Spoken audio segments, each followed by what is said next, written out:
The next book I want to recommend, can't really recommend a book if I haven't read it yet, can I? Well, it's not necessarily going to be one of these books. Some old favorites, maybe some new favorites, but at the end of the day, it's all hardcore murder. I feel like I'm giving it away. I'm giving it away. I'm giving it away. Why do I say things that nobody cares about?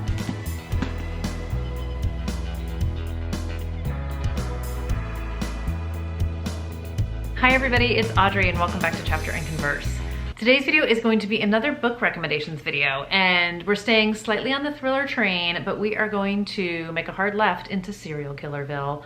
So I was thinking about books that I love and some of my favorite reads from the past years, and I realized I kind of have a serial killer theme going on, and I didn't totally realize it. So I pulled off a bunch of books that I've loved, and then also a few books that I haven't read yet that I wanted to pop up, share with you guys, and actually I'm thinking I might actually read one of them pretty soon. But I did a little bit of variety, so we've got some that are definitely on like the police legal thriller side, some that are the serial killer themselves, and some it's just dark and messed up people doing dark and messed up things, which you know I love. So hunker down, let's do this, and let's talk serial killers.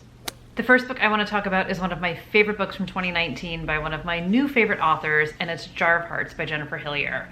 And this book is about a woman named Geo who is like living her best life. She is in Seattle, she's top of her game at work, she's engaged to like this super rich guy, and it's just perfect. And then the police come, chapter 1, and arrest her for her connection with a murder that happened when she was in high school. And her boyfriend at the time, Calvin, turns out to be a bit of a serial killer right now. And the remains of this girl have just been found, and Geo has been arrested in connection with this murder. And we go on a wild ride with Geo and how her life understandably falls apart from this moment on.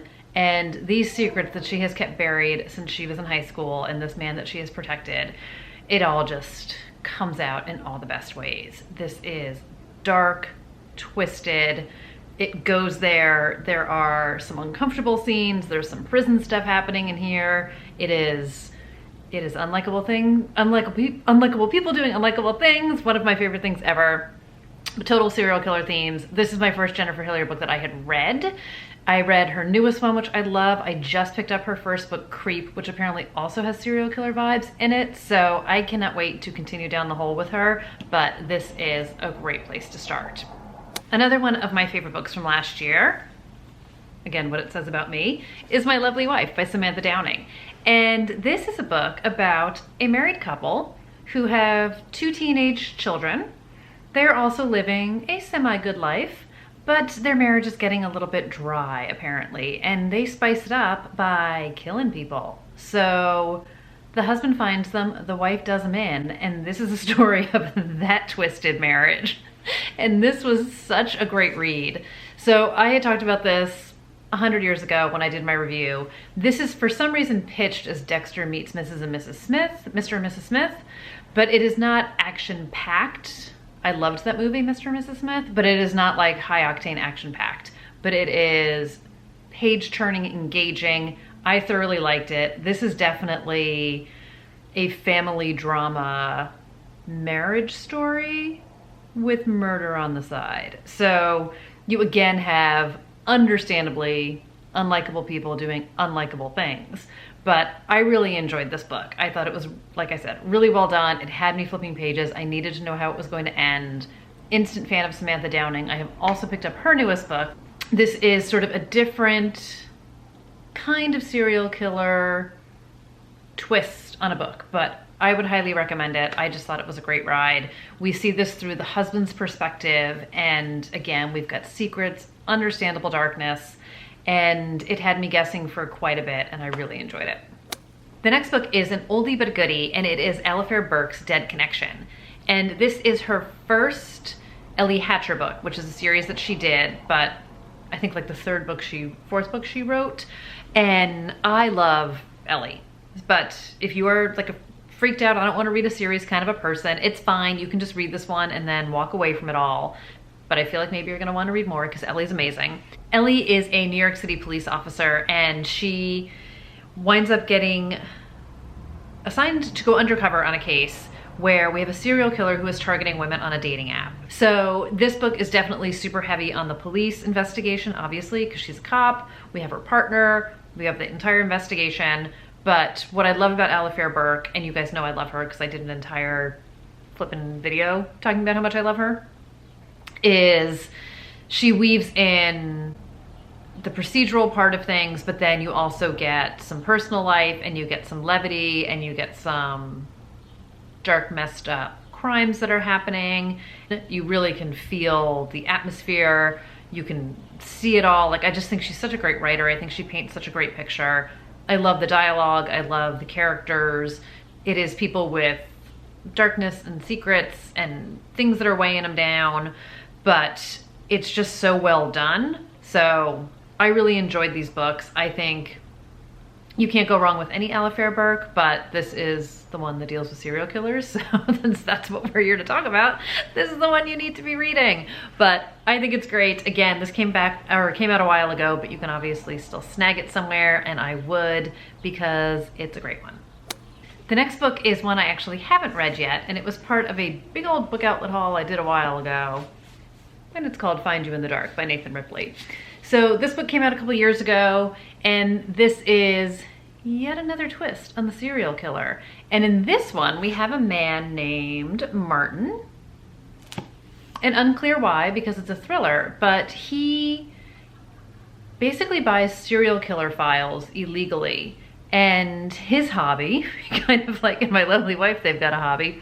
His hobby is he finds murder victims of serial killers, digs them up, and then anonymously calls the police to let them know that he's found the bodies that they haven't been able to find yet. And he kind of like taunts the police with the fact that he can find the bodies and they can't. So obviously something happened in this man's life that's making him do this, and I don't know what it is quite yet. But then we have a detective, Sandra Whitall, and she is super suspicious of the guy who keeps finding serial killer victims' bodies, understandably. And she calls him the Finder. So she's not wholly convinced that he's not actually killing people. So now she's on a manhunt for him. And it sounds like Martin has now dug himself, no pun intended, a whole pile of trouble. And my understanding is he stumbles upon one of the graves of one of the serial killer's victims that he's looking for, and there is a fresh body in the grave. So now it appears that someone is like actually taunting Martin. That was a lot. I've made this book sound super confusing. But we have some serial killers. We have sort of a vigilante, maybe. Martin's definitely he must have some darkness in his life. And then we have a detective. So we're getting a couple different, I don't even know if this is like multiple perspectives. Again, I haven't read this one yet, but another sort of variation on the serial killer theme. So I'm curious. I feel like this is like a 3.5-ish star book on Goodreads. I don't actually know anyone in my network who's read this, and I haven't seen anyone review this book. I don't know if this was just like an under the radar book or what it was, but if anyone has, let me know. But I'm curious. It has a plug on the back from Jennifer Hillier amongst other people, so that alone kind of sells me on it, because I am the girl who will buy a book based on the plug of an author that she loves. So there you go. A little bit in the dark, again, no pun intended, but serial killers all the same. The next book is another series book, but again, you can read it as a standalone, and it is Stillhouse Lake by Rachel Kane. And this is a book that a lot of people talk about, and I see this on BookTube all the time, and I did finally read this a few months back. And this is about a woman named Gina who reinvents herself as Gwen. So apologies if I'm gonna like mix up the names. So one fine day in chapter 1, Gina is driving her kids home from school, I think, and they pull up to their house, and there are police everywhere, and there's like a giant SUV that has gone off the road and run into their garage and basically smashed their garage on top of smashing the car. And that's not the messed up part. The messed up part is there is a body hanging in her garage. And apparently, surprise, her husband's a serial killer. And she claims she had no idea. So we fast forward and pick up Gina/Gwen years later, where she has tried to reinvent herself, kind of on the run with her kids. Her husband's in jail, And she is living this messed up life because they are obviously haunted by the fact that her husband / their dad was a serial killer. And there's a whole bunch of people who are out to get her and her family and have a lot of hate and a lot of blame on her. And even though she was never convicted and found to have no knowledge of what her husband was up to, there's a whole mess of people out there that aren't buying it. So this is definitely dark and creepy, on the run, things you will do to survive. And then things just get mega complicated when a dead body shows up in the lake near where she's living with her kids, and the MO of the murder is the same to that of her husband. So that just makes things even messier, to say the least. But this was definitely an enjoyable book. I don't know if it was intended to be a series. Again, you can read it as a one and done. The mystery is solved. There's definitely a couple things where you can see it can continue into a series. All in, it's totally on the dark side, but I really enjoyed it. I thought it was really well done, and I am excited to see what happens next in this series. The next book is also one that I haven't read yet, that I got from a more recent book outlet haul, and it's called Killing Kate, and this is by Alex Lake. I am not familiar with Alex Lake as a writer. I just came across it on Book Outlet, as one is apt to do. And the tagline on this is, there's a serial killer on the loose and all the victims look like you. So Kate comes back from a post-breakup holiday with her girlfriends. She finds out that there's a serial killer in her town, and she finds out that all of his victims look like her. And now she's convinced that she is being watched, maybe being followed, and is she next? And it says, and could her mild-mannered ex-boyfriend really be a deranged murderer, or is the truth something far more sinister?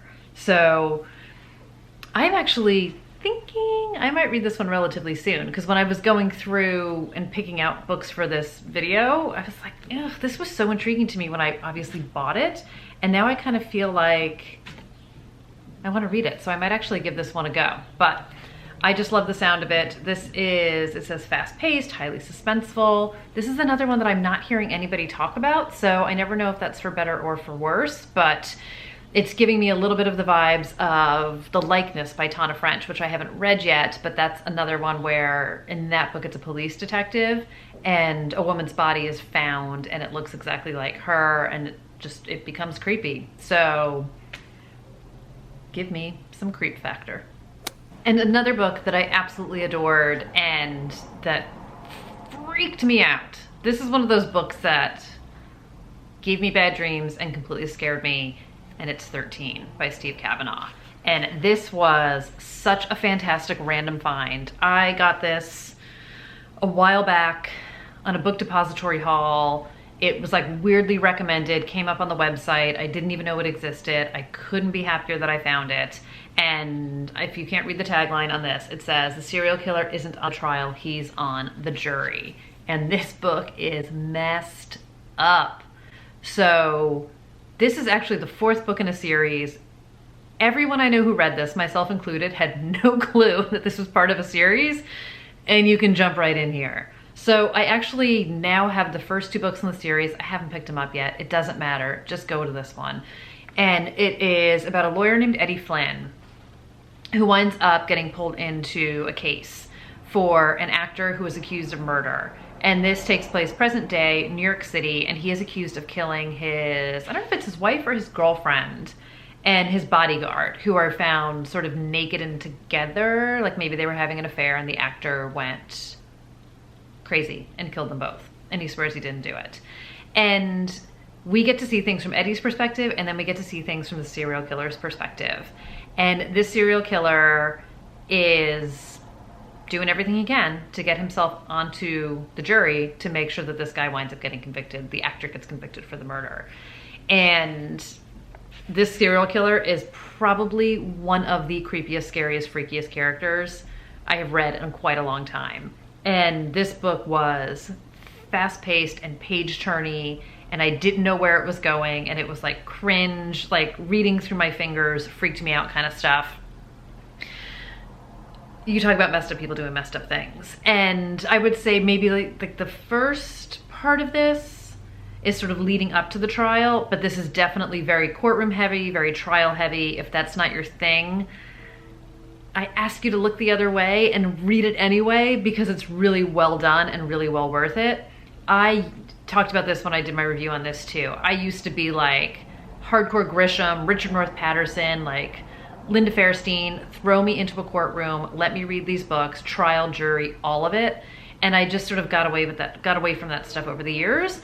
So this was the first courtroom book I have read in a really long time, and man, did it like relight my fire for legal thrillers, and also just incredibly psychotically well done, messed up people, messed up things, dark, dark books. So I am super excited to recommend this one because I just think it's a tremendous book, and for me, it very much came out of nowhere, and it was such a pleasant surprise in that way. So I love nothing more than just stumbling upon a new author and a new book. And yeah, if you are ready to be freaked out and go down a dark path, this is where you want to go.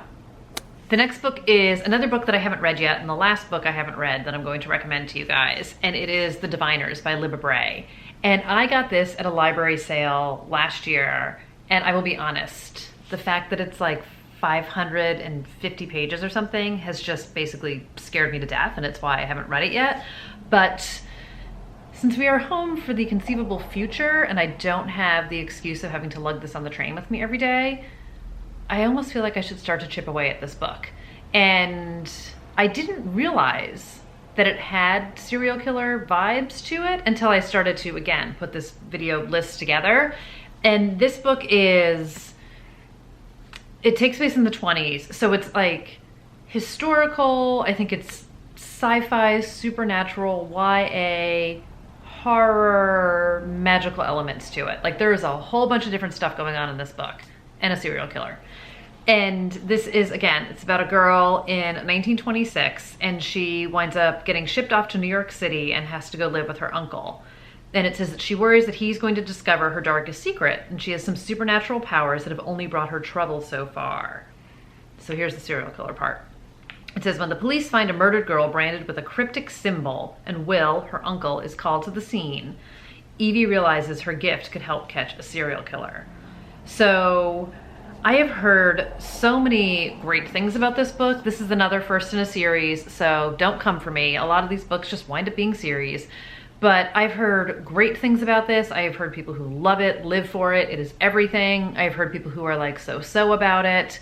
I've listened to a lot of podcasts and watched a lot of interviews with Libba Bray, and I find her completely fascinating. So part of my intrigue here is also her as the author, and I have a huge curiosity factor, and I just need to confront my fear of the giant old book that's sitting on my desk or bookshelf. We'll see what I do. But the fact that there's a serial killer in this kind of makes me more intrigued than I was before. So yeah, if any of you guys have read this, let me know, because I am super curious about it. And if you haven't, well, here's another one to give a go to. The next book I wanted to recommend, I didn't love, but a lot of people love this book. And I feel like it's a love-hate relationship, and I don't want to deprive you guys of the opportunity to read an amazing book. It's Sweet Pea by C.J. Skuse. And this is another book that I saw all over the place. And it was pitched as American Psycho meets Fleabag. And, well, I wouldn't say I like loved American Psycho. I've seen the movie, I haven't read the book. I enjoyed it, as messed up as it is. And I love Fleabag. Like, love, love, love, adore, just absolutely amazing. And this book is about a woman named Rhiannon, and she keeps a kill list. Every day, she basically makes a list of all the people she wants to kill, from the person bagging her groceries, to the person walking down the street with their dog, to her work colleagues, and she just gets herself into a whole mess of trouble. And what I will say is that there were definitely elements of this book that I laughed out loud, that I loved her, like, turns of phrases and the things that she says that, like, you might maybe think them but not dare say them. She goes on like a girls' weekend, and like some of it is hysterical with how she views other people and the other women, and she is very Fleabaggy. I mean, that's it. And there were parts I liked, but like I just couldn't wholly get into it. And I wound up reading part of it and doing part of it on audiobook. And I actually enjoyed parts of the audiobook more because I felt like I was finally getting like her rhythm and her voice. but I just didn't wholeheartedly love it as much as I thought. Like, I thought this was gonna be a 5-star read, and it was probably more of like a 3.5 for me. So I don't know, I just didn't quite wholly connect with it, but this is a book that there's so many people out there love it. I honestly feel like if you like serial killers and you like Fleabag, this is worth giving a go to. But I mean, it's like, just not every book is for everybody, and it's fine. I didn't hate it, I thought it was gonna be everything and more, and it just was like fine for me. But it's like some good British humor, it's some good writing. She is snarky as all get out, and she'll do unlikable things. She's a killer. So here we're getting the serial killer's perspective, but there are also parts that are like twistedly laughed out loud funny, which I kind of appreciate about it. So it's darker yet lighter in some ways. I felt like I would be remiss to not put this book in the video, and it's just in the right mood and the right time. This might be for you. But I hope you guys have found a recommendation from this video. If you have read any of the books that I mentioned that I haven't read yet, I would love to know your thoughts on those too. If you would definitely have me like bump one of those to the top of the list. Let's do all the thoughts, let's chat down below. And if you are new here and you haven't already subscribed, if you feel like hitting that button while you're down there too, that's cool. And if you liked this video and would like to see more recommendation videos of any kind, hit that thumbs up so that I know that this is something that you guys are enjoying. Thank you guys as always for watching and for hanging out with me today, spending a little bit of your time. I hope everyone is doing well and taking good care, and I will see you guys really soon in the next video. Bye everybody.